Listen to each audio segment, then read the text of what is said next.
একদিন এক কুমির নদীর ধারে একটি বাঁদরের সঙ্গে বন্ধুত্ব করল। বাঁদর প্রতিদিন তাকে মিষ্টি ফল খাওয়াত। কুমিরের স্ত্রী লোভে পড়ে বলল, ওই বাঁদরের হৃৎপিণ্ড আমার খেতে হবে। কুমির দ্বিধায় পড়ল, কিন্তু শেষে প্রতারণা করে বাঁদরকে নদীর ওপারে নিয়ে যেতে চাইল।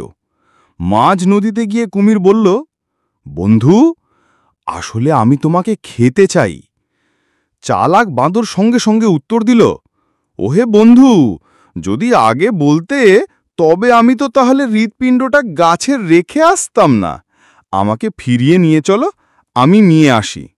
কুমির সেটা বিশ্বাস করে তাকে আবার গাছে নামিয়ে দিল। বাঁদর সাথে সাথে গাছে উঠে হাসতে লাগল। বন্ধু, যে নিজের বন্ধুর সঙ্গে প্রতারণা করে সে কখনোই আসল মিষ্টি ফল পায় না।